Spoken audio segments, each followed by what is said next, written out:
Vítajte pri druhom videu, v ktorom si ukážeme, ako si nastaviť osobný profil.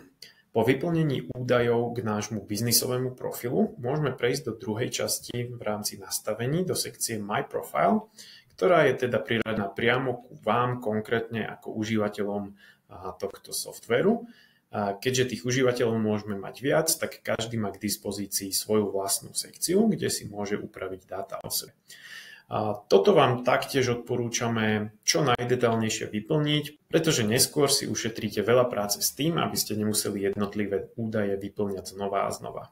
Odporúčame teda nahrať svoju profilovú fotku, ktorá sa nám bude ďalej doťahovať, samozrejme gramaticky správne napísané meno a priezvisko, svoj vlastný e-mail, ak máte dedikovaný vo firme pre svoje meno a priezvisko, telefónne číslo. V tejto hornej sekcii si tiež môžete nastaviť svoje vlastné heslo, ak sa vám to vygenerované nepáči a chcete to mať podľa seba.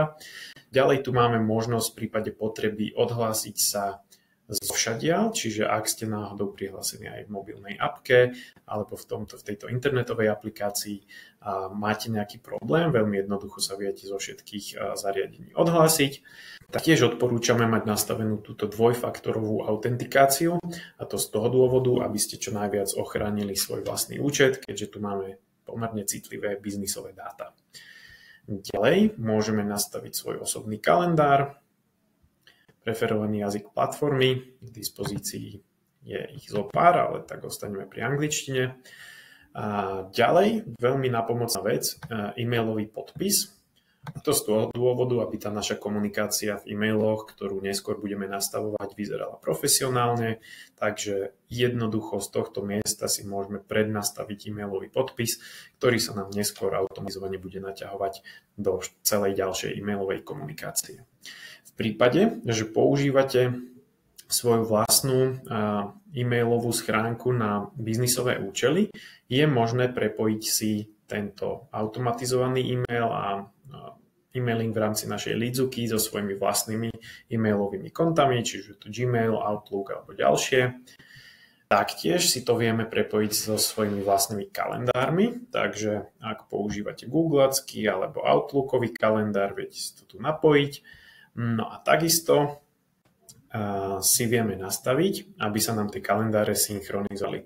A toto je veľmi dôležité, pretože ak vy ako zamestnanec v rámci biznisu budete priradení ku konkrétnemu kontaktu, budete si spolu napríklad plánovať nejaké stretnutia, tak je veľmi dôležité, aby ste vo svojom vlastnom súkromnom kalendári nemali náhodou naplánovanú nejakú inú aktivitu.